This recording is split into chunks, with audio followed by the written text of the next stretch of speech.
any time from now, we shall be seeing the year coming to an end. But how is it coming to an end on your side?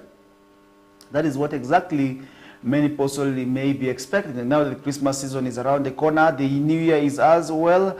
And if you really move around the corner, around the town, you see so many adverts of happenings being placed across different parts of the city. But all in all, we are saying we must spend with caution. We must also spend wisely, as we are aware that any time from now, the children who are still also with us will be required to go back to school. And really within this period, we also tend to see cases of gender-based violence up on the rise, and also in cases of domestic violence and also neglect plus rape being very much common within this period. In there, all in all, we are saying as children, let's be mindful. Let's spend these times with caution. Let's listen to what our parents are telling us to avoid landing in trouble. And to parents, let's keep the children busy with activities that also will not give them time to also maybe think of other bad activities, because usually we say an idle mind is a devil's workshop. That's what the Bible says. And I do understand, if it at all, maybe you are engaged, definitely you're going to be having less time to think about certain things, and that is how at the end of the day you're going to be very, very much safe. And now to look at also one of the stories that we are seeing on the morning, this morning, it's on the monitor. We are seeing a suspected coffee thief also hang himself, as it is believed that he wanted to escape mob attack. That is another story which we are seeing happening in Kayunga, where the police in the district also are investigating circumstances under which a 7-year-old that is also suspected coffee thief allegedly killed himself also after he was surrounded by a mob in KOKOLIRIKO, that is Kayunga sub-county. And this is what we did see happening in there, where the acting district police commander, Mr. Joseph Oduma, said the incident happened on Sunday, that was Saturday night, and also it unfolded after Balulu Muyai broke into the house of one that is identified as Robert Lubowa, a resident that is of the same village, at around 9 p.m. and stole 75 kilograms of dry coffee. And at the time when Muyai allegedly broke into the house, Mr. Lubowa was not home. This is according to information which we did receive in there, and he accessed the house through a window behind the house. However, Muyai was also in the house checking Chigongo's bedroom for money and other valuables, also returned, and was shocked to hear someone walking into the house. And this is something which we did see, where Mrs. Chigongo raised an alarm that attracted also people to come to the scene, and that is where he was surrounded. But upon believing and also knowing that he was surrounded, it is believed that he decided to end his life. Very quite sad, and numerous also attempts by the suspect thief to flee through the window were thumped also by the mob that also surrounded his house. And later on, the DP said the mob decided to break into the house only to find Muyai hanging on it by a piece of cloth in the bedroom. And the area leaders on Sunday informed the police, which also went and recovered the body from the house. And that is exactly what we did see, where the body was taken to Kayunga Regional Referral Hospital for a post-mortem as investigations continue. And the police also asked also not to be named, told journalists that they are investigating the possibilities that Muyai was also killed by the mob and later tried by the cloth around his neck to kill, the evidence of murder, which is something that also is currently being investigated, because sometimes he could have also been killed and then hanged also by cloth.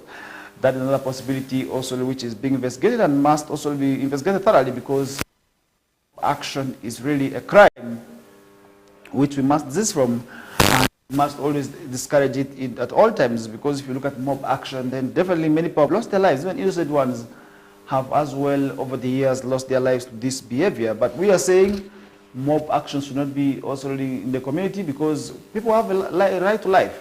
Right to life is actually a fundamental human right, which we must always respect also, besides having right to own property. Because if you look at these laws, definitely right to own property is another which we must always respect at all times. As a thief, you must know that I have a right to own whatever I need to own. If you steal it away from me, you are depriving me of that role. You are depriving me of my right to own that property. That means the courts of law, which are the providers of justice, must also make sure that you are sentenced at least to a specific period of time in jail, in courts, maybe in prisons, to also make sure that you answer to this question and you serve justice. And that is what exactly which we will always want to also preach, and we must also make sure that it continues to happen. But if at all we continue to see issues of theft being also very much alarming, then definitely people also may lose also trust. And that is why issues of mob action will continue to also move on. And I really want to say, let's fight this vice, and let's make sure that it does not happen. Now, for hacked, as machete-wielding robbers raid Kasanda fuel station, and that's that story we are seeing this morning, this still in crime, where the police in the Kasanda district are hunting for unknown machete-wielding thugs who raided the fuel station that is already hacking 2 pump attendants and 2 private security guards on night duty. And the incident happened at about 2 a.m. on Sunday. An attack also happened at Starbucks petrol station, that's in Lushoa village, along the Mitiana Mubende Fort Porto Highway. And the victims also identified as Godfrey Senyondo, Wafula Magola, Yusuf Okiror, and Nafuta Emakol, who have been also part of the group that was arrested. And the quarters system also sustained also multiple deep cuts on their heads, hands, and currently receiving treatment at St. Mary's Health Center in the neighboring Mitiana district. And that is what exactly happened in Kasanda. And within this period, I want to say, let's be cautious. Let's be vigilant. And I do understand business may be booming, but let's avoid practices of moving with huge amounts of money, because people who do not work, whose work is to maybe take advantage of you, are also in there to also look at how they will be scrapping, maybe grabbing the money from you. And this is exactly what we must also make sure that we inform and encourage our people about. Let them resist from tendencies and practices of moving with huge amounts of money. And that is something which would, at the end of the day, make sure that we also really desist from those practices. And that is how we shall be seeing that happening. And we hope at the right time that would also really make sure that also really we avoid all those practices. And that is what we shall be keenly pushing out for.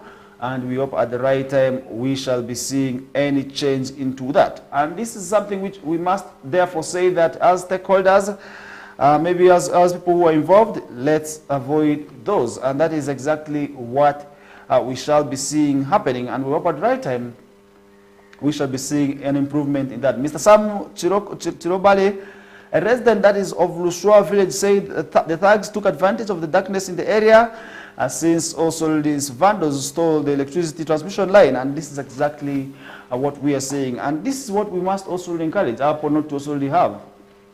Issues of vandalizing the property of these companies that provide electricity is very much dangerous, because once these poles are broken down, the response from these companies is usually long. And once we start having darkness in the area, then that means we are having a security threat.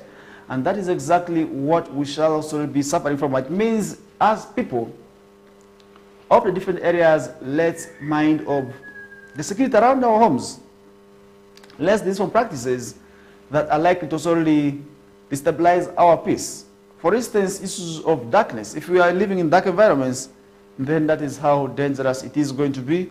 And that is how dangerous it will be to our family and our lives. And that is exactly what we shall be seeing happening. People will be robbing us. They will be stealing whatever little we have in there. That would be very, very much bad. And that is why with this, the police PRO, Rachel Kawala, the Wamala Regional Police Person, said a sniper dog has led detectives to a home of a female resident located about 5 kilometers from the scene of crime, who has been arrested to help in investigations. But if at all we start seeing women being part of the investigation, that's quite bad. Now, residents in both Mitiana and Kasanda have in the past also 5 months suffered numerous attacks from both gunmen and machete-wielding thugs who raid their homes and shops at night, stealing cash and sometimes valuables. This is sort of something which we are seeing as reported from Kasanda in there. Now, according to 2023 annual police crime report, a total of about 14,543 cases of breaking were reported, representing a percentage of about 6.44%. And the crimes count were also compared to 13,826 cases reported the previous year. That means in last year, we did see a sharp increase in cases of crime. First of all, when it comes to house breakings, also happening in that year. In that means we are still seeing that. It means this year, let's join hands to make sure that the statistics reduce and the numbers of house breakings must also reduce, because we can play a role. We can do something also definitely to make sure that this does not happen. Let's identify whoever is living in our neighborhoods, what kind of work they do, who are they. That will be quite well. And that brings us to the end of this half. When we come back, we shall be continuing the discussions. My name is Farish Majid, and we are running for this short commercial breather. When we get back, the discussions will be able to follow.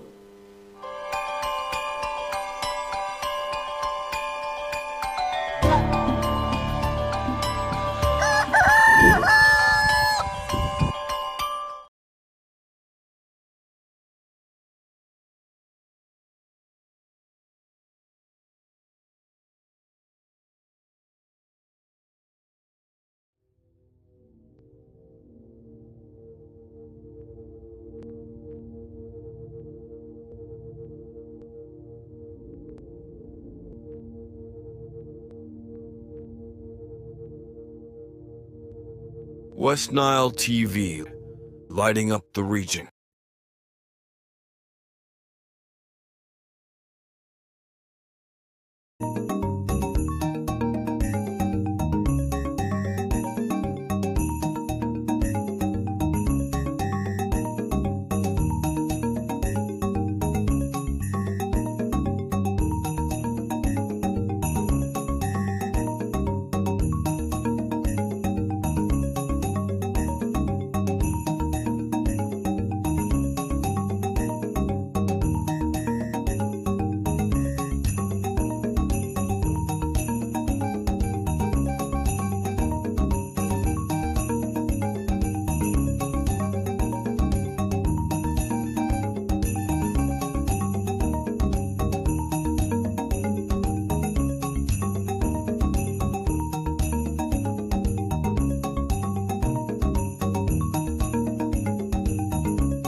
Unwrap your holiday cheers with StarTimes this Christmas season.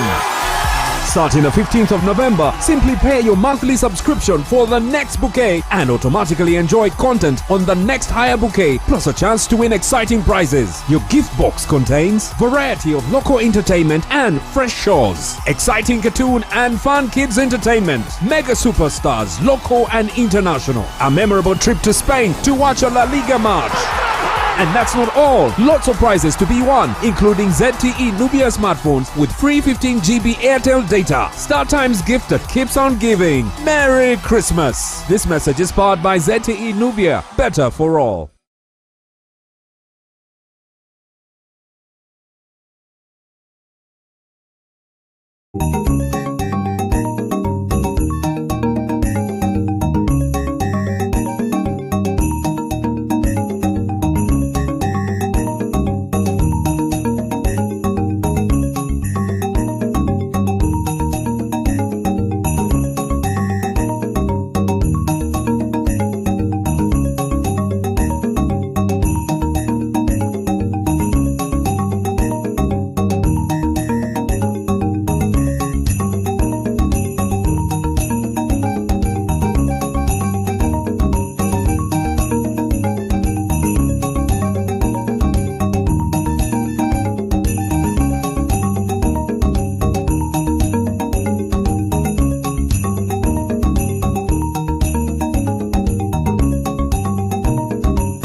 West Nile TV, lighting up the region.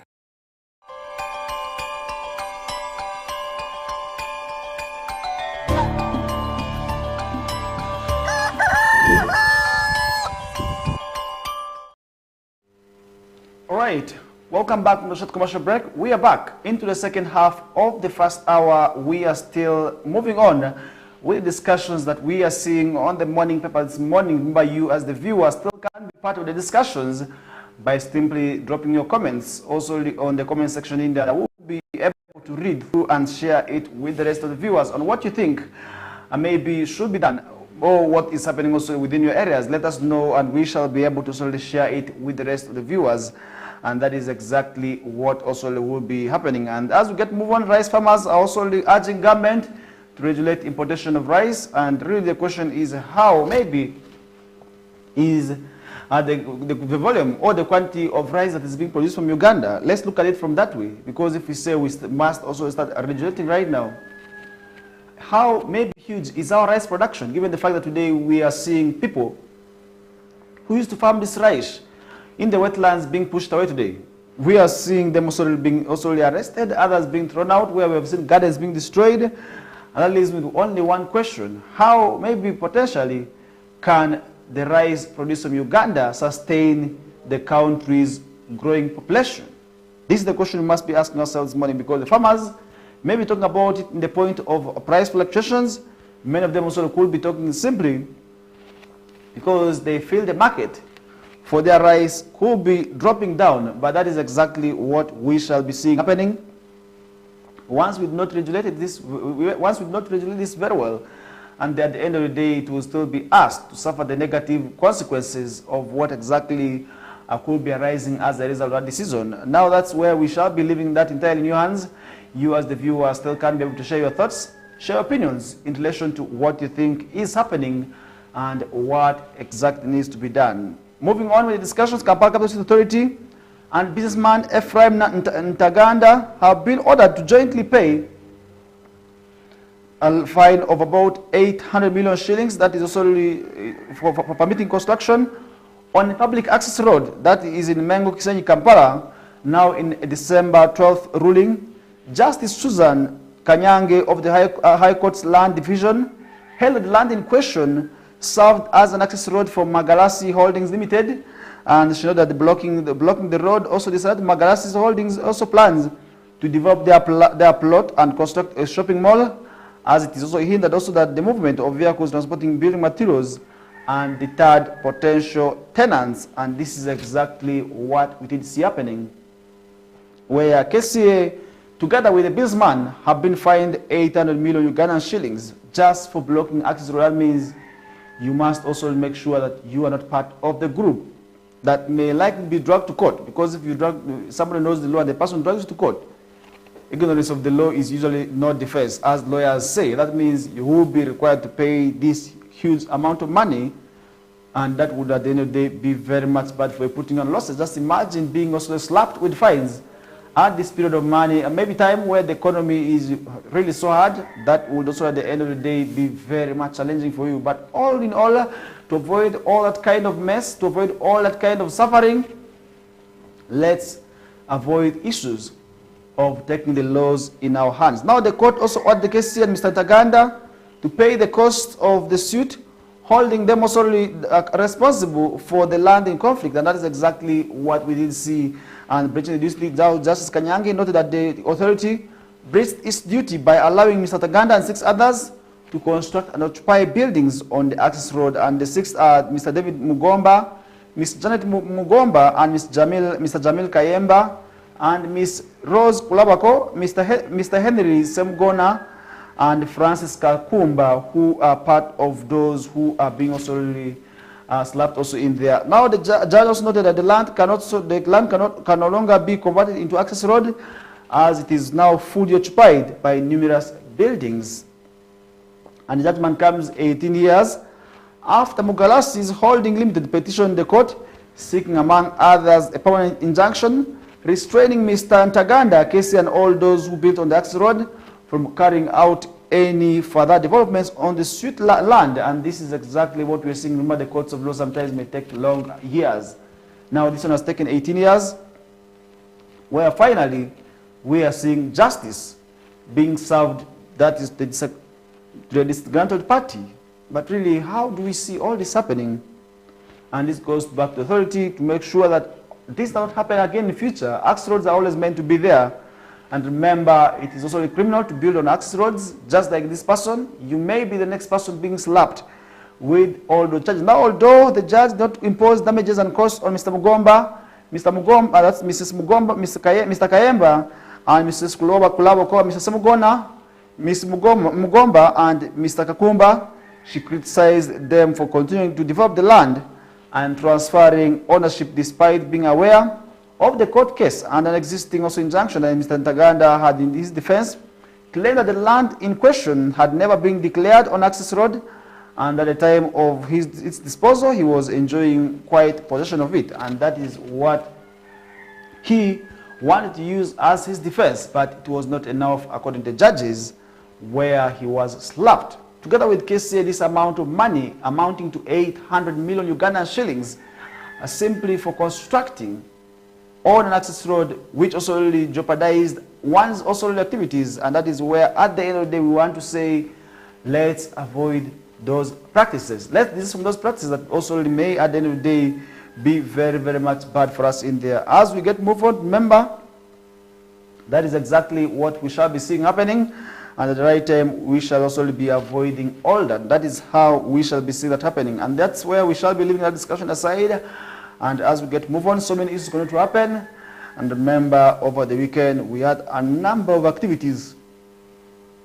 And really, if you look at all those, you will realize also really these are all meant towards also really the celebrations of the Christmas season, where we're now seeing people carrying out shopping. And over the weekend still, we are able to also really register the first case of Mpox. The declaration was made on Friday, where officials from Osarua City confirmed one positive case of a woman who lives in Oyoze, who was also from Elegu, and she tested positive to this disease. That means it is now with us. Let's avoid issues of handshakes. Let's be mindful. Let's also look at how maybe one spend our lives, because if you look at Mpox, it is actually a killer disease. One that can lead to life, loss of life. If one's not treated early, it means let's also avoid those practices of taking other issues for granted. Once we start developing signs and symptoms, first of all, of fever, sore throat, and developing also those skin rashes, let's make sure that we are quickly running to the nearest health facility. It is better to be tested negative than also staying positively and also at our homes in there and then report later on.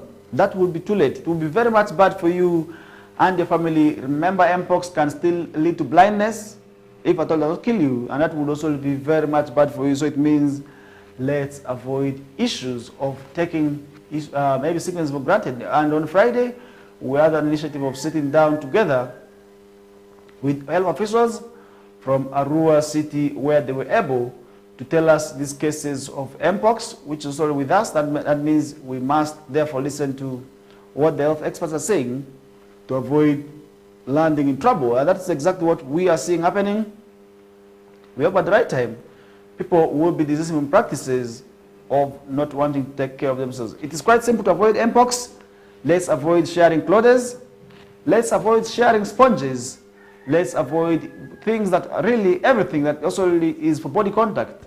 That would also at the end of the day be very much, because I know that sometimes people even share panties, which is very much absurd and very much difficult at the same time. Boxers are being shared. We hear of these stories, but we know it is also simply because sometimes people are not sensitized.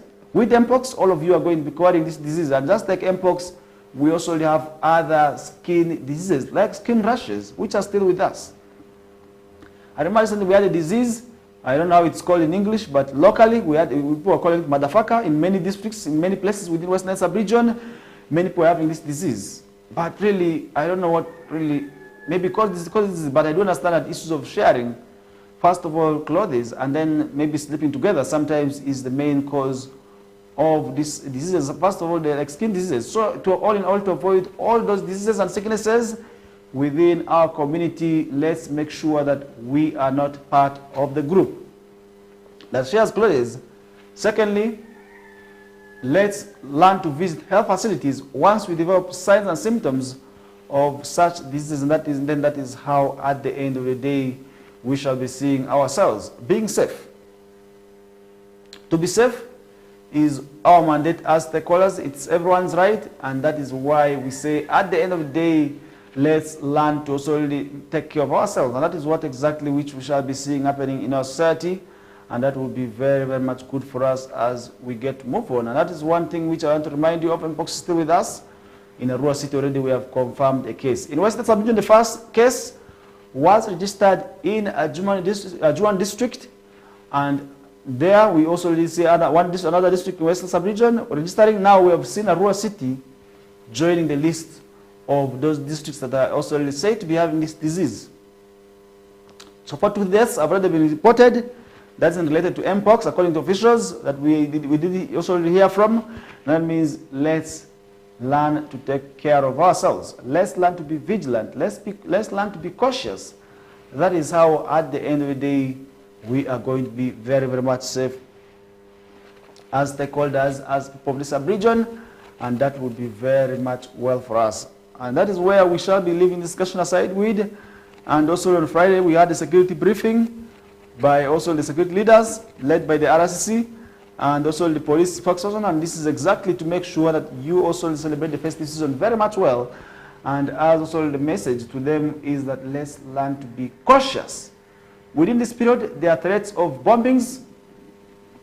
We also have threats, first of all, theft or house breaking-ins, and all in all, let's learn to be very much serious with our life, and that is how, at the end of the day, we shall be seeing also really that also becoming very, very much also really proper in there, and that is exactly what we shall be seeing happening.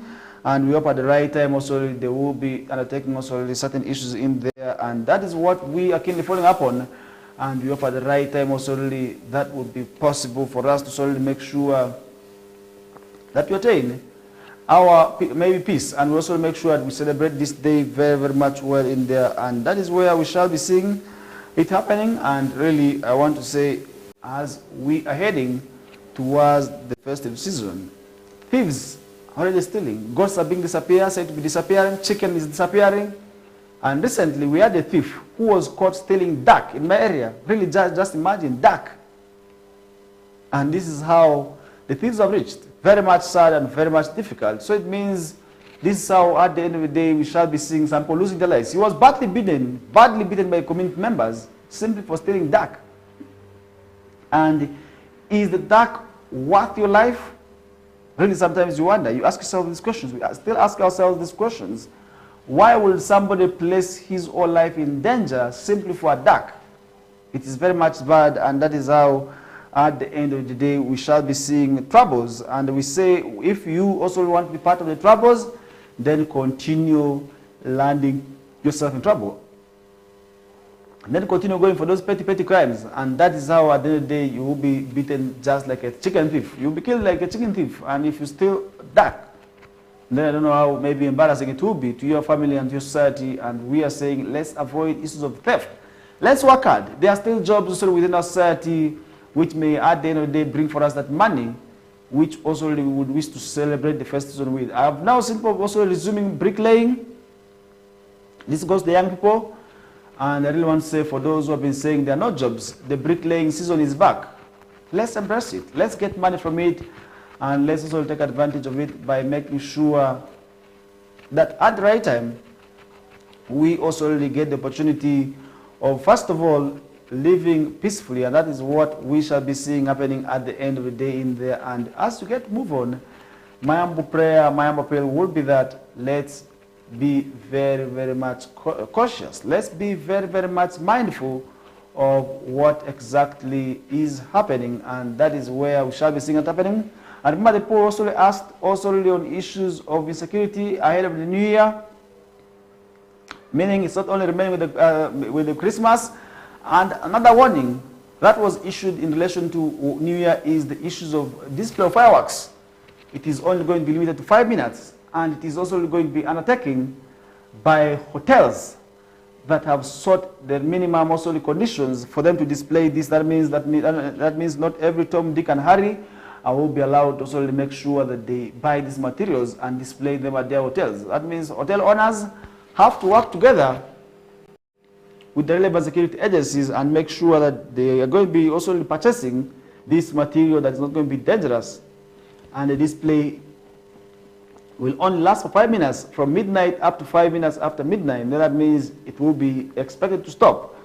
And maybe the happenings will therefore continue, and that is how we also want to say you as the viewer must be prepared and must be ready for all that, to make sure that you do not also really live your life reckless in there. And that is exactly what I want to also encourage, and I want to also preach. Let's learn also to celebrate these days with caution, and that is exactly what we did see. And in the same meeting, we did see warnings and the directive by the RCC to make arrests of the board of Paris Development Model in Kenya Ward. Remember, Kenya Ward has been having issues where we have been citing irregularities of PDM for sex. That was in Kenya Ward. Bribery, issues of also nepotism have been also surrounded with Kenya Ward. And now, after a day, that is also a day after the annual PTA meeting, weeks followed, and now we are seeing arrests also following, also for the members who did not account, because the committee members did not also plan for this annual general meeting. They did not plan for it, and that is exactly what we did see happening.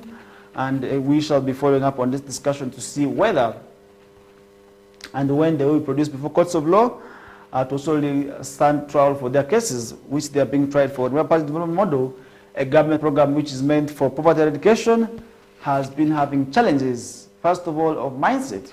Even the borrowers themselves still think that this is campaign money. Yet this is money government is giving to make sure people improve on their livelihoods. Very much sad and very much absurd at the same time. So let's learn from the practice and make sure we learn that this money is government money, yes, but it is money given to you to make sure that you improve on your life. Many times people spend years, spend months without getting these monies. But once they start receiving this money, we see challenges, we see troubles. That means government must make sure they train and sensitize the community members about this government program. That is how, at the end of the day, we shall be seeing improvement in people's lives and also an improvement in people's activities. And that's what we also seeing happening. And NEMA comes under fire over selective evictions, as story which we are seeing where Ruth Namud, the 72-year-old, sits pensively in her brother's house. And if it wasn't also for the events of the one fateful day in June that left a squatter, she also would be at her own home, tending also to her poultry, running also her grandchildren, running after her grandchildren, or preparing to collect December fees from her tenants. And all these plans, plus a community of close to 4 decades, were snatched from when the National Environment Authority hacked down her property and evicted her from the land. That was in Lubiji, Nansana municipality, that's in Wakiso district, and that's exactly what we did see.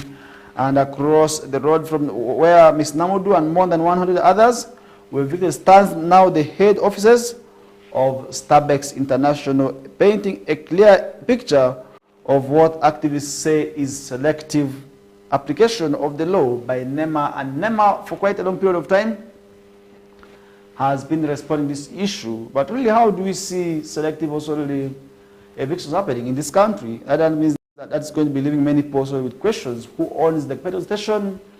Who paid? Really, sometimes it becomes sad. And that is exactly what we must also make sure we preach for.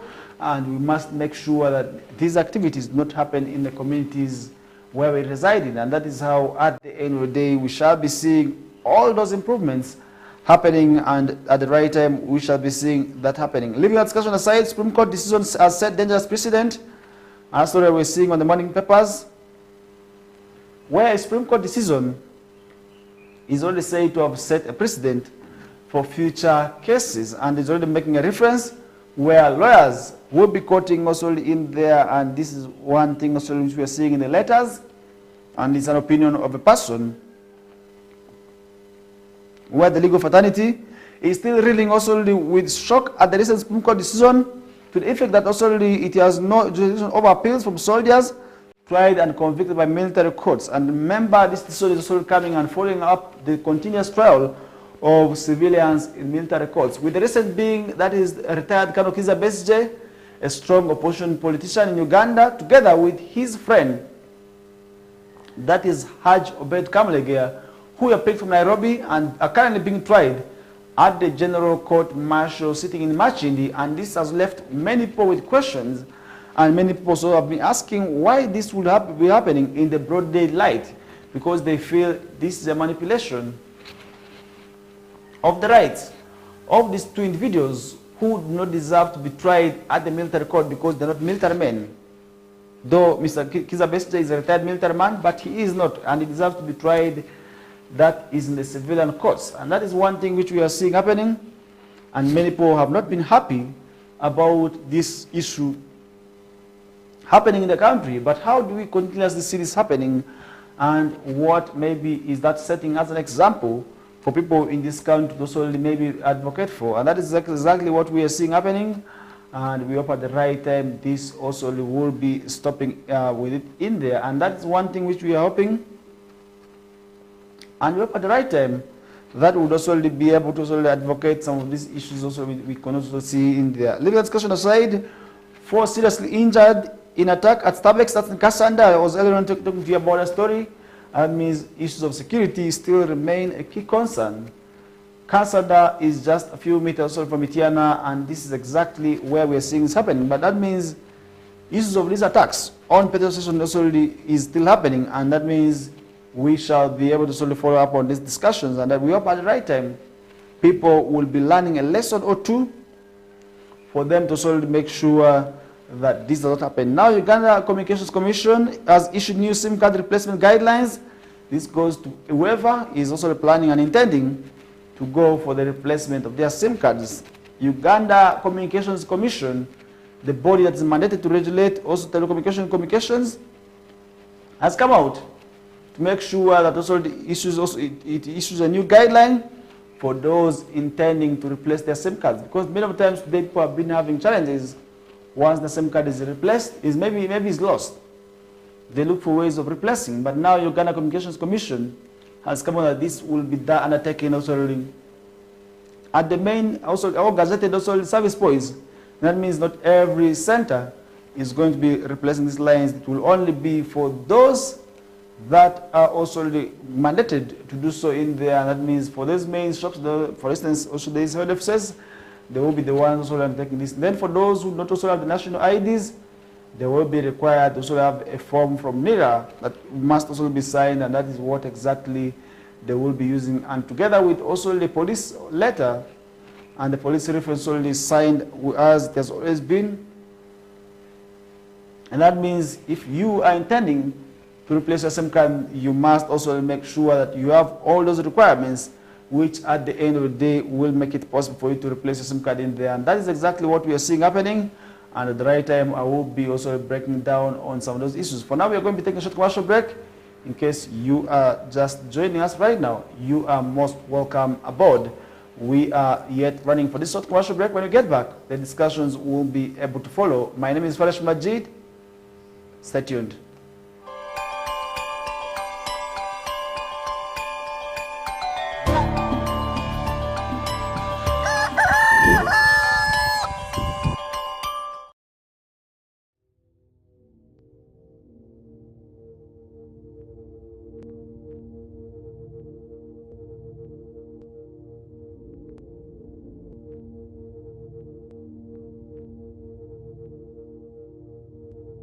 West Nile TV, lighting up the region.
Unwrap your holiday cheers with Start Times this Christmas season. Starting the 15th of November, simply pay your monthly subscription for the next bouquet and automatically enjoy content on the next higher bouquet, plus a chance to win exciting prizes. Your gift box contains variety of local entertainment and fresh shows, exciting cartoon and fun kids entertainment, mega superstars, local and international, a memorable trip to Spain to watch a La Liga match. And that's not all. Lots of prizes to be won, including ZTE Nubia smartphones with free 15 GB Airtel data. Start Times gift that keeps on giving. Merry Christmas. This message is powered by ZTE Nubia. Better for all.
West Nile TV, lighting up the region.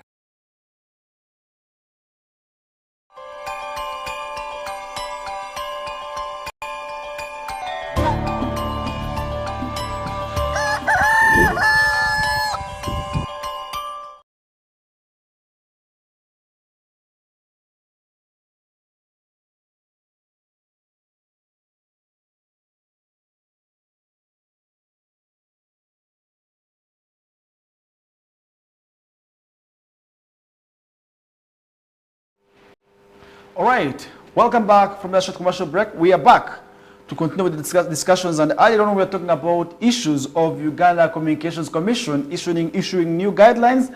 That is for the replacement of SIM cards. Now the Uganda Communications Commission has introduced new measures to address challenges faced by telecom operators and customers also regarding the replacement, registration and upgrading of SIM cards, and these issues particularly affecting customers who have lost their national ID cards or whose biometrics are unavailable, have prompted also the Commission to outline detailed guidelines to streamline the process. And now all SIM card replacements, as per the new development, swaps, edits or upgrades must be conducted at the telecom operators' customer service centers or designated agent shops. And this is as one of the new developments that we are seeing.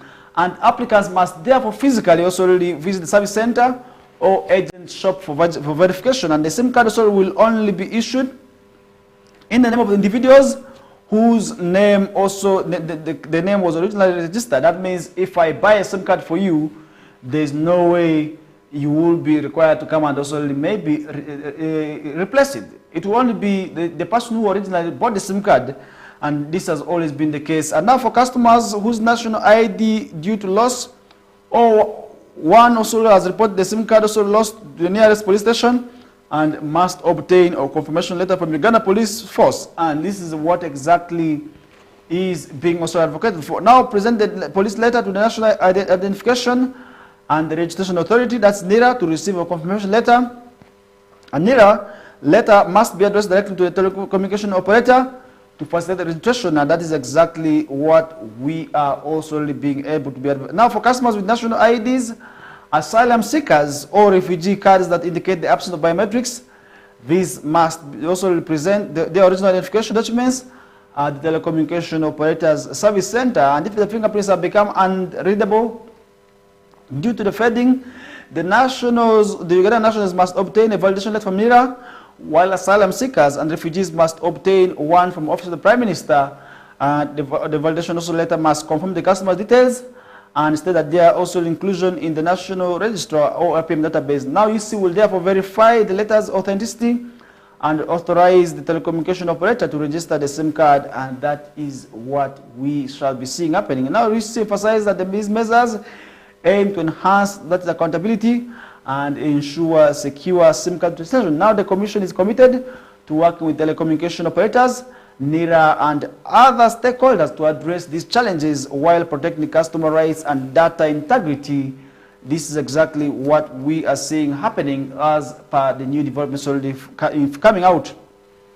That is from Uganda Communications Commission. That is the body mandated to undertake and also ensure effective communication also takes place in the country, and that is exactly what we are seeing happening in there. And we're up at the right time. This does not affect you very, very much, but as the viewer who might have also lost the SIM card in there. And this is exactly what we are seeing happening.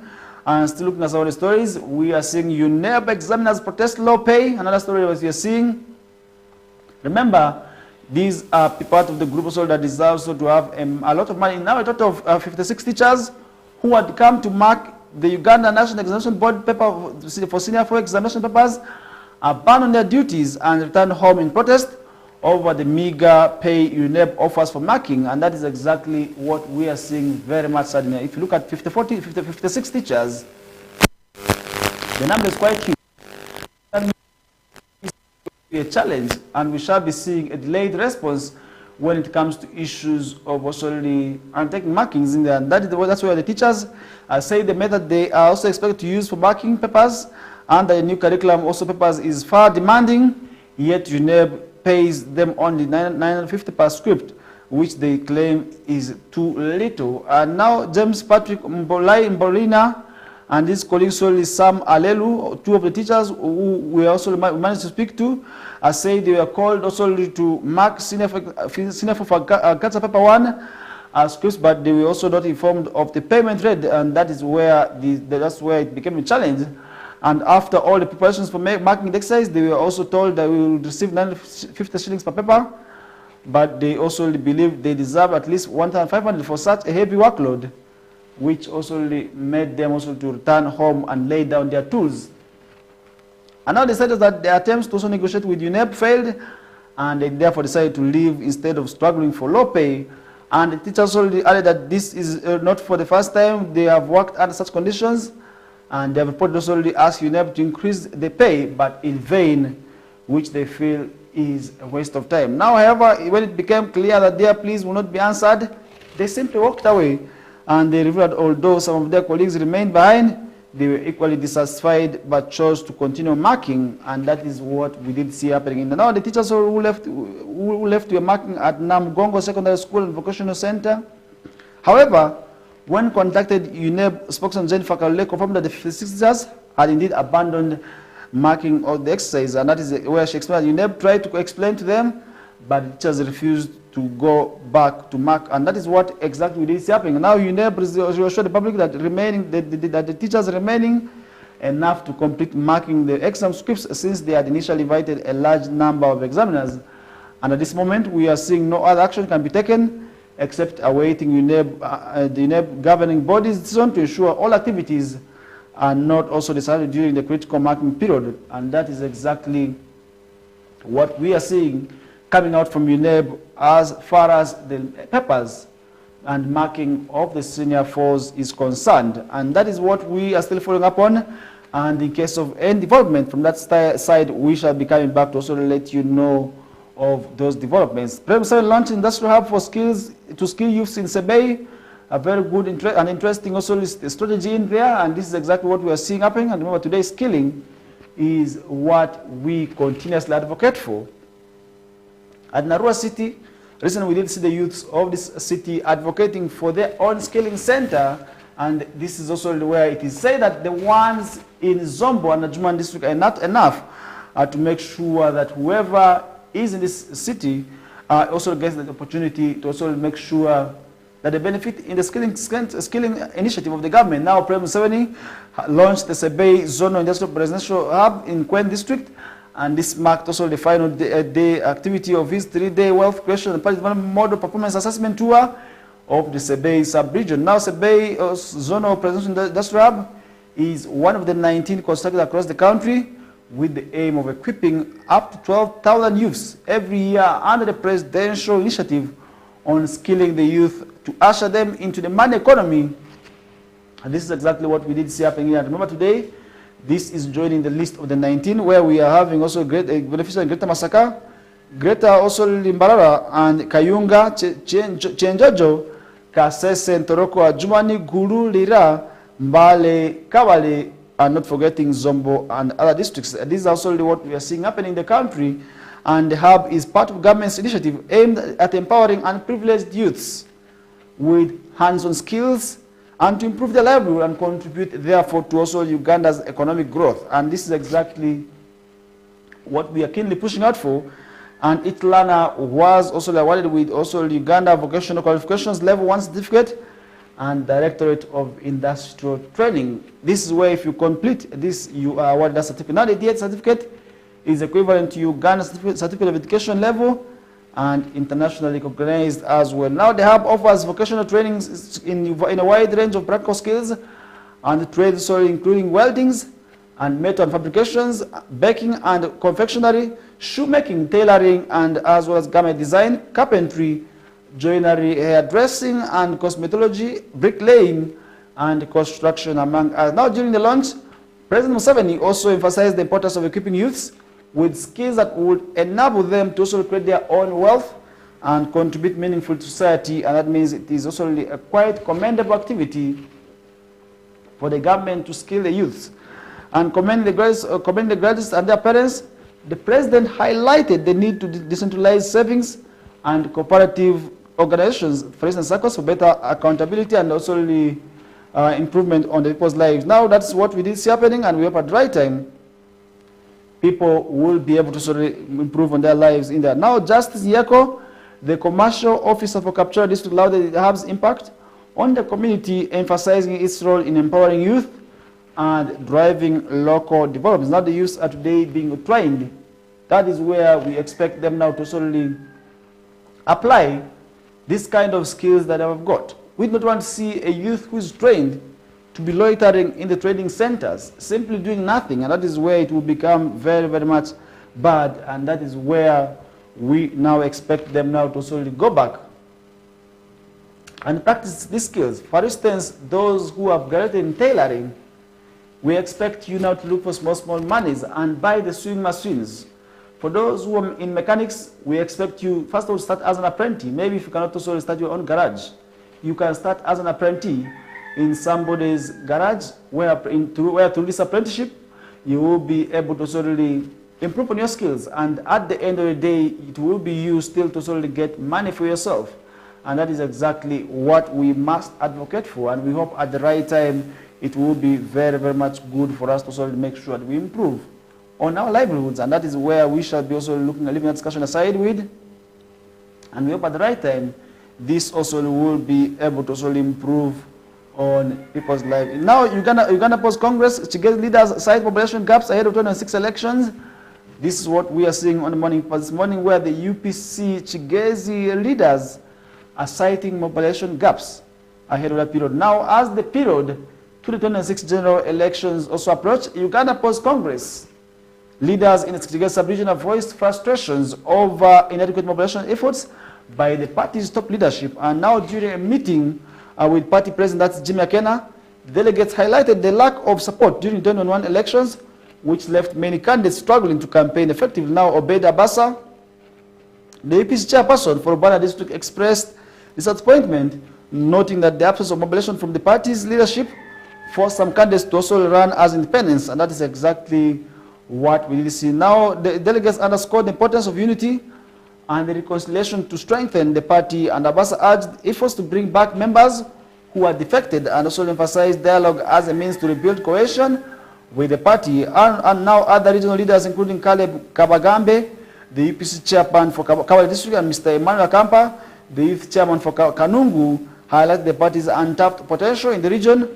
While acknowledging the challenges posed by the insufficient mobilization, they expressed optimism that a robust grassroots strategy could significantly also improve the party ahead of 2026. Now, if you look at the UPC, this is actually one of those strong opposition groups that we had as the country also got independence. It's actually the party that led Uganda into independence, that is in the year 1962, under the stewardship of, that is, Milton Obote.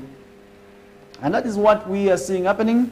And today the party is also struggling to also reach that heights, and that is where many issues have been associated. And I believe, just like this of which gets sub-region, stressing challenges of mobilization gaps, other challenges, so for instance, money could be able to affect the mobilization campaign for this party in there. And this is where we knew the strongholds and the believers of the party donning red. And today we have seen another party also coming up in red. What does this mean? And how is this going to be impacting on the support that will be offered to the party ahead of the coming years? Because today we are seeing the competition for red between NUP and the APC, because both are wearing red.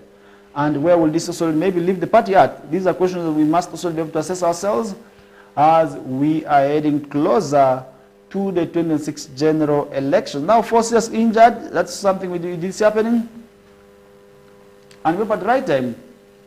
People will be able to slowly improve on their lives in there. And that is one thing which we feel must also be able to also let you know of. You as the viewer deserves to know what exactly is happening in there, and that so that you are not also left out, and so that you are also not affected by what also may happen and come your ways as a threat in there. And remember, that is what we are still seeing happening, and we're at the right time that also will be put aside. Now, Katanga chairman gets Museveni's motorcycle, transforms community work, and that is exactly what we are seeing happening. Where the Katanga village chairman Lamilo Modern has a bright future ahead after receiving a motorcycle promised to him by Prime Museveni, and the promise was fulfilled following Prime Museveni's visit to Naitako Grounds, Moroto district, on 4th of December, while Lemilo's hut felt captured the attention of the president and local leaders in the area. And during the visit, Lomilo expressed frustration over the challenges of life without reliable transportation, as he explained that the lack of mobility hindered his ability to monitor critical government programs such as the Mioga and the parish development model. Now, Lomilo received the purchased brand new motorcycle from Soroti, making a turning point in a community work and personal income, and that is exactly what we are seeing on a good note. Now, the chairman expressed gratitude to the president for fulfilling the pledge made during the regional tour and committed to support the president in the upcoming elections. And that means this is actually going to be something also we shall be seeing happening. Now, this is just one of the many commitments made by the president during the tour of the Karamoto sub-region. Now, other promises include us providing a van for Karamoto journalists and shillings 1 million to support their initiatives, and that is exactly what we keep on following up. And in that area, journalists also been promised a bus and 100 million Ugandan shillings, and that is also to help improve on their lives. And that is something which I want to say would also improve really in the lives of journalists. If you look at also sometimes the sport suffers a lot when it comes to issues of meager also money, sometimes also the issues of no money. And at the end of the day, if through such initiatives of government, then that would be quite well. If government also can be able to sort of come up and support some of these private entities that also are doing enough to also improve on maybe welfare of journalists, and that would also at the end of the day be a plus for them to sort of do their work effectively in there. And that is exactly what we are still seeing happening in the Karamoto sub-region. And the real ones say, if at all the same could also be expected journalists across the country, that would be quite well. And at one time we also want to see journalists of Western sub-region receiving a bus and then receiving the 100 million Ugandan shillings, which they can also put in their circle, which members also can be able to sort of borrow at small interest rates. That would be quite well. And we hope at the end of the day, this also will be improving on people's lives. And that is one thing also which we are seeing happening. And we hope at the end of the day, it will be very much good for us to sort of be able to advocate for this. Now, leaving that discussion aside, absenteeism of health workers, represents officials in Bulisa. And if you look at Bulisa, this is actually one of those districts neighboring Masindi district. Now, leaders in Bulisa district are concerned about the continued habit of health staff also abstaining from also health facilities. This trend denies improvised professions to access also the medical care, and that is one thing which we are seeing happening. And we hope at the end of the day, the people who are supposed to also monitor these leaders also must answer on what exactly they have been doing. First of all, the leaders who are supposed to make sure that all the health facilities who are paid government money must be at the facility at the right time. Now some attribute the absence to limited also number of health workers, which stands below 60% of the required staffing levels, and many overworked staff end up dodging duty, prompting calls also from the government to increase the wage bill to enable recruitment of more workers. Now the district also has elected also substantive district health officer for close to 6 years, a situation also that officials say limits accountability and deters potential partners in health sector. Now Bulisa is one of those rural districts that make up Bunyoro sub-region and is located also in the shores of Lake Albert. Now, despite government also commitment to improving healthcare services that's across the district, the country, through construction of health centers, Bulisa leaders claim that most health centers structured are filled also up with patients who struggle to access inadequate medical services due to increased staff absenteeism. Now the situation has left vulnerable sick people unattended,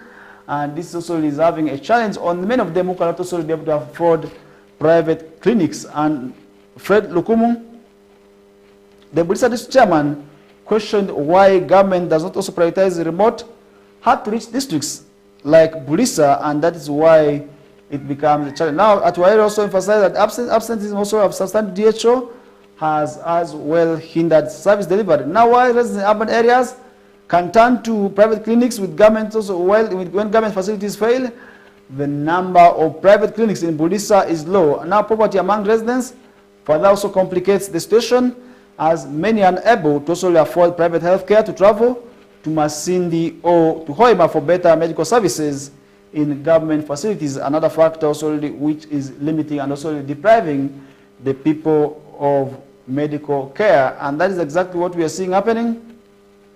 And in Kiyunga Health Center 4, we are seeing officials arrested over drug theft, as we're talking about Bulisa, where health authorities are not there. In also Chiyunga Health Center 4, we are seeing an official arrested over drug theft, and this is something that happened recently, as an official at Chiyunga Health Center 4 was suspended from work for allegedly also being involved in acts of corruption and theft of drugs meant for patients visiting also the facility. Now, the official Betty Chodomeda, clinic officer, was relieved of her duties by the State House Monitoring Unit. According to the unit, also most suspects, including the in charge of the facility, are still at large for all those crimes that they are being tried for. And today, if you look at government health facilities, they are faced with a number of challenges, something which I feel we must also be able to remind you as the viewer of, and we must also make sure that you know of them happening. And that is one thing at the end of the day which would be very, very much good for them to also know of, and we hope at the right time. That is something also they will be learning and also desisting from, because if you look at issues of people engaging in those activities, and then you realize how bad and how dangerous it is, that will also be very, very much challenging in there. And that is one thing also which we hope at the end of the day, you as the viewer also must also be able to also learn from, and we hope at the end of the day, you will be able to solely improve on that. Now, Bunyoro Sinok Masala tournament also resumes yesterday, and that's story that we are seeing happening, and I will be giving out more details of that later on. And we hope at the end of the day, that is where you will be undertaking and also knowing what's happening in the world of sports. But before we get move on, that I will be letting you know that also coming up in the next also half of the show. And as we get move on, so many issues going to happen, and if you look at also why the Congo-Rwanda peace talks failed in Angola, you will also have that detail later on. Now, Uganda on trial before court-martial. And that's story that we're seeing on the monitor this morning, but I will be also touching that later on. Now, when Africa Bloc also offers junta-led states 6 months to rethink exit, story that we are going to be letting you know in later on. Now, stop writing charge sheets in wrong, also English. Judge warns state prosecutors. That's another story we're seeing, and this is quite ironic because judges are expected to be land fellas. Now, if also we are seeing people being warned of writing cases, also charge sheets in wrong English, and then that's quite absurd and unexpected. Now the state prosecutors and the Office of the Director of Public Prosecutions have been warned against drafting charge sheets in wrong English. Now Justice Susan Okalani, who is attached, that is the International Crimes Division of the High Court, instead urged them to also use tools such as Grammarly or artificial intelligence to improve their writing and also improve feedings the same. And that is where it becomes really very much absurd, because these are people we believe call themselves the land fellas. If at all they are still involved in cases of wrong English, then that's quite absurd and indeed unexpected. Now a charge sheet is a document that records also the details of the crime a person is accused of, and it is prepared after a first information report is filed. Now the charge sheet is submitted to court, and which then decides who will be put on trial. And now speaking also on the same event, Deputy Chief Justice Richard Butera, the patron of the decision, lauded the prosecutors for their efforts in combating human trafficking, but noted that more needs to be done. And that is exactly what we are seeing, where state prosecutors are being also questioned against issues of wrong English. Now, data collected from the Office of the Director of Public Prosecution indicates that from July 2023 to date, the number of trafficking cases stands at 3,259, where Justice Butera urged the prosecutors to work closely with police and other law enforcement officers for effective investigation on cases of human trafficking. And this is exactly what we are seeing happening on the morning papers. And in terms of distribution of trafficking, also cases per also region, Mbale DP region is also represented at 373 cases, Kampala by 313 cases, Masaka by 257, Jinja by 253, Nakawa by 233, Gulu by 173, Karamoja by 173, and Mukono by 161, Mubende by 154, Lira by 127, and Mpiji by 89, and DP's headquarters by 100 cases of also such crimes in there, and 89, and also we are seeing Arua by 85, and 73 by Luero, as Soroti is by 47 cases of issues also of human trafficking, which is also indeed a huge crime of also which we must also fight in, because today we see people being also lied to that we are going to be taken to this destination and you are going to be doing this kind of job. And that is where human trafficking becomes a challenge, because once you're trafficked, issues of torture, issues of manipulation, issues of exploitation always tend to rise, and that means you must therefore solely this from that practice and make sure that you avoid issues of becoming victims of human trafficking, because human trafficking is indeed something that continues to also happen in our society, and that is how it becomes very, very much challenging. With that, we're going to be taking a short commercial break. It's already 8 o'clock and we are 8:30. That means we are still left with some 30 minutes that will be coming on your way, where I will be looking at some of the stories that also going to make rounds in Uganda. I will be also letting you know of what's happening internationally, and above all, I will be summarizing the day with what's happening in the world of sports. Manchester United was able to pick and also add misery onto Manchester City. That detail will be coming through later on. For now, it's a short commercial break. Stay tuned.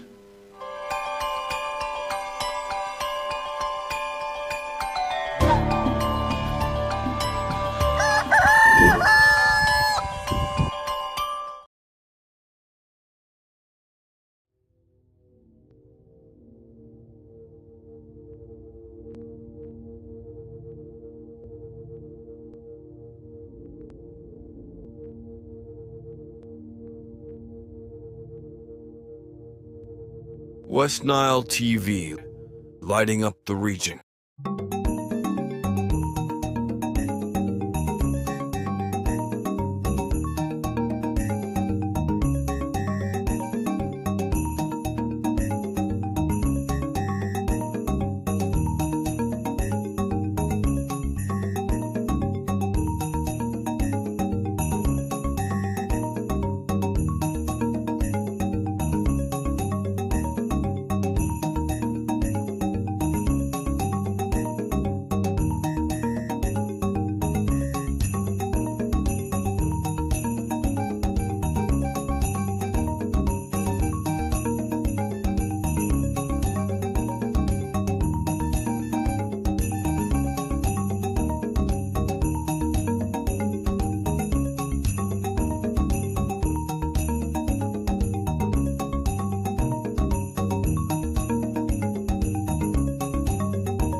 Unwrap your holiday cheers with Start Times this Christmas season.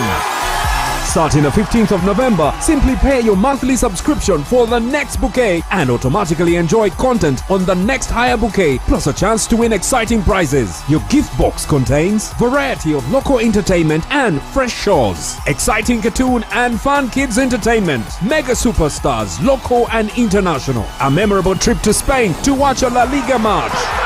And that's not all. Lots of prizes to be won, including ZTE Nubia smartphones with free 15 GB Airtel data. Star Times gift that keeps on giving. Merry Christmas. This message is powered by ZTE Nubia. Better for all.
West Nile TV, lighting up the region.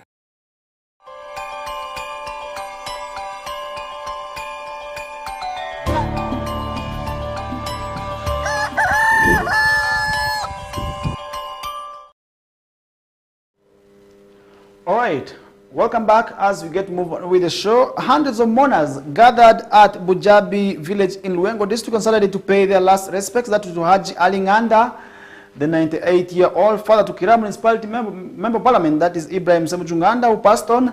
And among those who also turned up, that is for the funeral, is Kampala Mayor Eras Lukwago, who praised Haji Nganda for dedication and educating and nurturing his children. That means, just like him, if you also want to have good children in the future, we must embrace educating our children now, so that at the end of the day, they will be also really, working as citizens who also really are very much well. Maokola County Legislator, that's Goret Namuga, who represents the leader of opposition in Parliament, Joel Senyu, reminded the people of Luengo to unite and address their societal challenges. Now, Ibrahim Nganda remembered his father as a man with the golden heart, and that is exactly what we did see happening, that's in Luengo district, during the burial of Ibrahim Semujunganda's father. Semuju also criticized the governments for doing little to extend desired services to the people, and that is exactly what we did see the member of Parliament also really decrying the government also really for not putting and not doing enough in terms of also really offering services to the people of the country, and that is exactly what we did see during his father's burial over the weekend. That was Luengo district, and we hope at the right time that this also really will be bringing something also really very much good in there, because the message is quite good. And if at all government will do this now, what do we expect?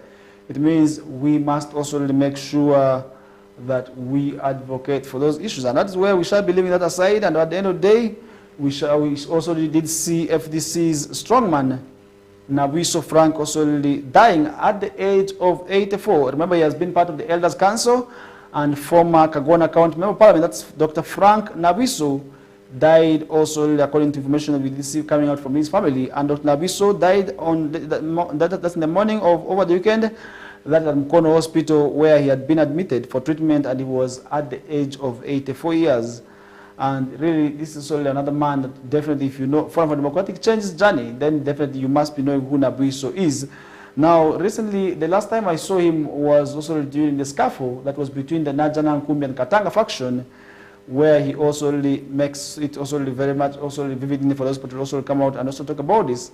Now say the veteran politician had been in hospitals for about a month, undergoing treatment from pneumonia, and Dr. Abiso also has been a member of also Opposition Forum for Democratic Change under the Elders Council, and is survived by 9 children, 3 of whom are adopted, and these include, that is Matthew Nabuiso and Jonathan Nabuiso, both in film industry. And if you look at the Nabuiso, it's definitely one of those also the movies which also watch very, very much good in there. On one of the television stations is actually where we do understand that his 2 children are actually featuring in there. Now Ibrahim Doga, who is a member of the FDC National Publicity Committee, and also really said that the Nabuiso was planning to restore the lost support for FDC in also really Busoga sub-region, and that is also really where he has been also really working. And remember, the Forum for Democratic Change has actually been the leading opposition group in the country, but we did see that also that pride also that glory going down.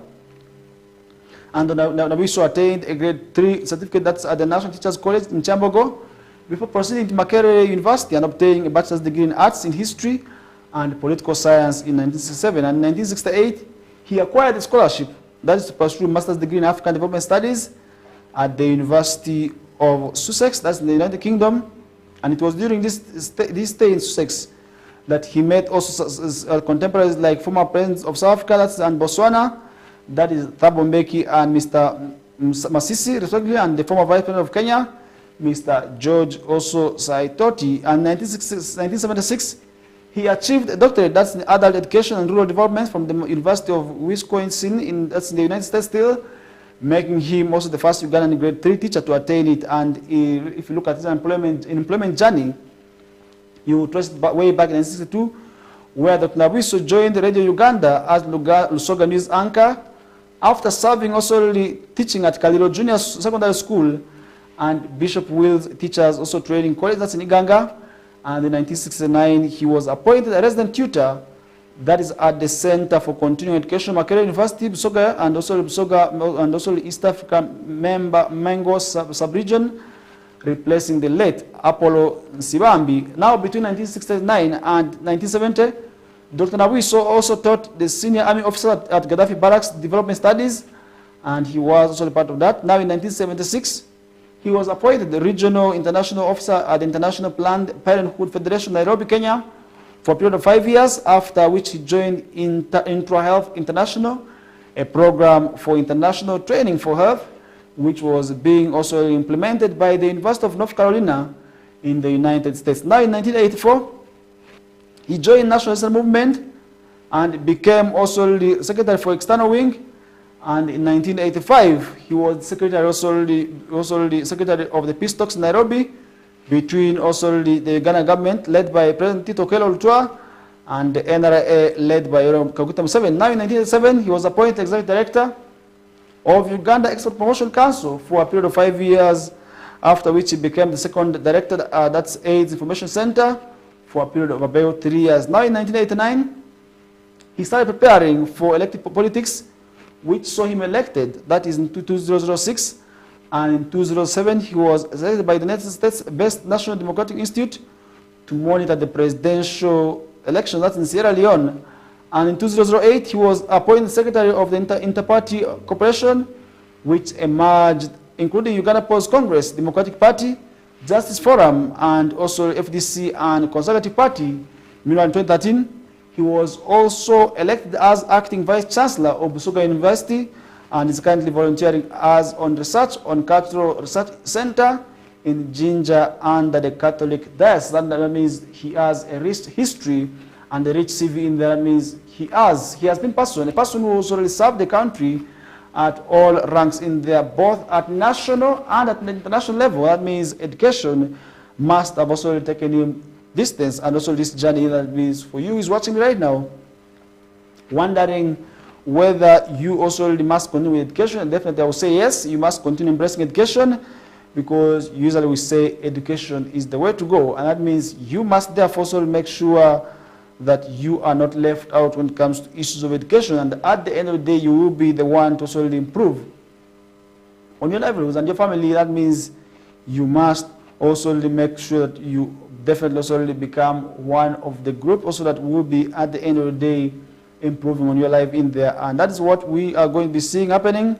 And now looking at some of the stories happening, now where also really, as we're seeing M23 labels, now we're seeing no concern reached out as at Luanda summit on direct talks with M23 as tensions between Rwanda and DRC escalate. And if you look at the two countries, then definitely you realize already over time we have been seeing issues happening between these two countries. Now the much anticipated ministerial meeting is in Rwanda, aimed at addressing the ongoing conflicts, that's in the Eastern Democratic Republic of Congo, and with the consensus between Rwanda and DRC on committing to direct talks with the M23 rebels for a political solution. And that is what we have been also really advocating for many times. Many people have been also pushing out for an end, also for the meeting of the peace. First of all, the conflicts that have been also destabilizing two countries. Now the summit also, which was expected to be a turning point in efforts to de-escalate also the tensions between the two nations, faced significant obstacles. Now, despite calls for dialogue, particularly from President of Angola, Lourenco, who is acting as a mediator, both sides failed to reach an agreement, and Rwanda and DRC remain deeply divided over how to engage the M23 group, which has been a central player in the ongoing instability that's the region and the backdrop of the summit. DRC officials, including President Felix Tshisekedi, have repeatedly also threatened to pursue regime change in Rwanda, further complicating the diplomatic situations, and these statements already have been only highlighting fears in escalating conflicts between the two nations. Now, in addition, the DRC's military faction, that is also of the FADC, a complex web of the regional actors involved in the Eastern DRC conflict, including European machineries, the Burundian military, and militias such as Wazalendo and the FDLR, and these are issues which we have been also seeing happen. Now, Rwanda has expressed readiness to engage in future dialogue, but only if a serious and a concrete path forward is agreed upon. That means the two countries have disagreed. But what does that mean to the peace? Most especially between these two countries. And definitely I want to say it is going to be negative impacting. And once this is not also identified, then definitely that will also at the end of the day mean a negative also for those two countries. And that is what we shall be seeing happening. And we hope at the right time we shall be seeing an improvement that is also to the kind of the insecurity which we are seeing between the two bordering nations, because if you look at DRC and Rwanda, they are actually not very far from each other, and that is why sometimes we say they must work together. They must also make sure that issues of political instability are addressed, because if you look at all those, definitely it is going to be having only some impact. That is on the neighboring countries, because if you look at the war in DRC, it is forcing today many people into Uganda as refugees, and that's why we are saying this matter must be addressed keenly and must be addressed timely, because if it's not addressed now, then it may also have a negative implication on the two countries, and that is why it will become very, very much difficult. And now why UN Secretary Council has retained also sanctions on Al-Shabaab is another story we're seeing. And we hope at the end of the day, it will also be able to also advocate and change some of these issues. Now the UN Security Council is retaining a status that is also really dealing with issues of Al-Shabaab, because if you look at the Al-Shabaab, definitely they have been able to also have issues of insecurity also between the two countries, and that is why sometimes it also becomes a challenge, and insecurity remains a great concern for any country to develop, because without insecurity, without peace, definitely there's not going to be any development. And that's why we say there must always be ways and strategies for people to also make sure that these issues are addressed. And that is how at the end of the day we shall be seeing developments, and which we also want to see improve also at the end of the day. And that's what we are seeing happening, and we hope at the end of the day you as the viewer also really has something also really which would also really differentiate you from those countries, and that's what we are still pushing out for. Peace and security is the way to go. And leaving that discussion aside, now let's look at what's happening elsewhere. And over the weekend we also had a number of activities, but before I give you results of what's happening in the world of sports, one of our colleagues, the president, that is of West Nile Press Association, the journalist body and umbrella body that brings together journalists in the West Nile sub-region, was able to also officially formalize the introduction ceremony that was in Kawanda with the fiancé, who is also a fellow journalist. And this is where we see the president, that is Clement Aluma, together with the Prosi Nankaja, officially also breaking down their marriages, and that is what we also want to congratulate them for. We want, as West Nile TV and as West Nile sub-region at large, we are congratulating them also for reaching this milestone, and we also want to congratulate whoever was able to solely accompany them in this journey. And I was able to see former Ivo County Member of Parliament, that is Atiku Jani, walking the journey together with them, and that is where we did see Atiku solely walking this journey with them, and that is what we did see happening. And we also want to also congratulate whoever made this also a success for them, and this is where it is now official. It's no longer a secret, and whoever also had the opportunity of doing the same, we also want as well congratulate you. And for those who are planning, we are saying definitely you must also plan it very, very much well in there, and that is where I think we want to see all marriages be formalized, and that was how at the end of the day it will be a plus, and also the good thing also to formalize your marriages, and that is one thing also which we did see happening, and we hope at the end of the day we shall be seeing that also improving and also making them also enjoy their marriage, and that is what we did see happening. And now in the world of sports, right away from the regional leagues, we had a number of games that were played over the weekend, and starting it off also on Friday, where we did see a game that was between Yumbe Ottoman and Tipsha, and this game ended 2-2. And on Saturday we are able to see a game between Total FC and Okokolo FC, where Total was able to beat Okokolo by 2-1. And on Sunday we had a number of games, but before that on Saturday we also still had a game that was between Nyangile Super Eagles and Andruvu, and the game ended 4-0. That's in favor of Nyangile also, and Nyangak Zone.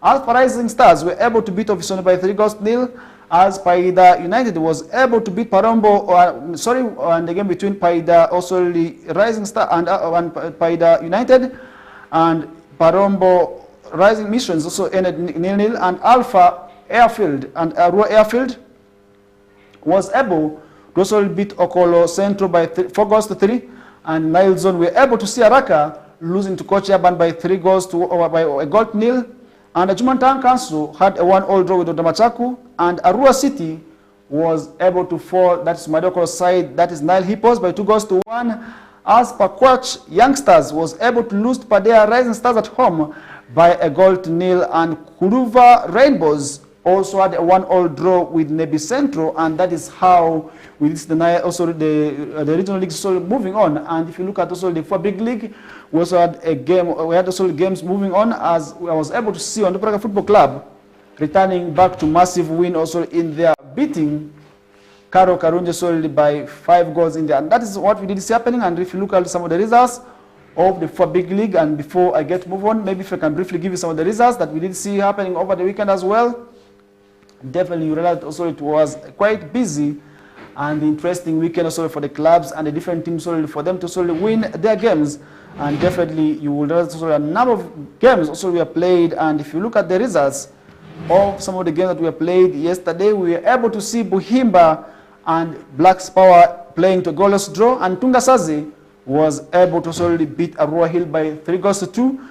Ondupaga Football Club was able to wash Kare Karunji by 5-1, and the biggest win over the weekend in there. And Maida was able to solely lose, that is to Arua Hill in there by 2-1. And those are some of the games that we were able to see. And if you look at the 4 big league right now, the standings, maybe you will solely, we are seeing also the games getting interesting. And if you look at all that, then definitely you realize solely the 4 big league is proving to be getting competitive, and the West Nile sides are indeed proving that they are ready also to get promotions come next season, and that is what exactly we have also been pushing out for, and want to see the teams returning back, and definitely we shall be seeing the games returning back. That's on the 17th, where Gaddafi will be taking on Busoga United. Arroyo will be up in action on the 22nd against also Gaddafi, and Blacks Power will be up in action against Maida, and that is maybe how it stands. And for now, if you look at the table standings for the FIFA Big League, and I really want to say the teams for Western Sub-Region and Northern Uganda at large are struggling, and also making sure that they also compete and also move to the top tier of Ugandan League next season. And most of them are just in the first 4 positions, and right now we are seeing Blacks Power topping the log with 20 points, as the Ondupaga Football Club comes in the 2nd place after their crucial win yesterday, moving also to the 2nd position with 18 points, as Medical Calvary is currently sitting on the third position with also 18 points in there. And Gaddafi is in the fourth place, and Buimba in the fifth, as Boma is in the sixth place. By the Black Angels is in seventh. And meanwhile, if you look at the red zone, Karo Karunji is in the 12th position. Arwahil is in the 13th. And Busoga United, after also recently appointing the king as the patron of the club, is on the 14th position. Meanwhile, the last team is Maida. And that is how we are seeing also the four big league standings look like. And if you look at also the Southern Uganda Premier League, which is the top tier of Ugandan League, definitely many people may be asking themselves, how is the league interestingly moving? Definitely, I want to say it is also getting competitive for the teams also which are tussling it out in that log in there. And we're able to see these games returning back on the 18th, where we shall be seeing Bright Stars up in action against UPDF, as Bull will be taking on NEC, and on the 19th we shall be seeing Police returning in action against Maroons. That is in the battle for the forces in there, and that is what we shall be seeing also happening in the coming days. And if you look at also this league, definitely I want to assure you it is also getting interesting as well. And that is one thing also which we want to also inform you of, and somebody may be interested in knowing the log. Currently, NEC Football Club is sitting on the top of the log with 26 points, as Vipers is sitting on the second log with 25 points, as Kampala Capital City Authority is on the third with 22 points. That is for the first three teams. Meanwhile, for the last three teams, we are seeing Wakiso Giants sitting on the 14th position. Mbale Heroes is on the 14th, as Bright Stars is sitting on the tail in there. And that is how the Southern Uganda Premier League tables look like. And that means for those who have also been following up on that, definitely you must be knowing how maybe interesting the different leagues are also getting in. And yesterday we had a number of games. The weekend has been quite interesting, where on Saturday we were able to see Liverpool also and Arsenal playing to a goalless draw, maybe playing to draws. And we did see Manchester United returning in action to also beat Manchester City, I don't know after how long, in the English Premier League, by beating them by 2-1. That is how we did see it happening. Now Chelsea are proving a point, and more details of what's happening in the world of sports. I will be returning from 2 to 3 p.m. with Owen Zaga and Linda Suzy, and really with that I want to stop here. And up next is the news bulletin in Luba with Fatima. Have a good day and a good week as well. I will be bouncing back tomorrow for the same show, same time. I'm out.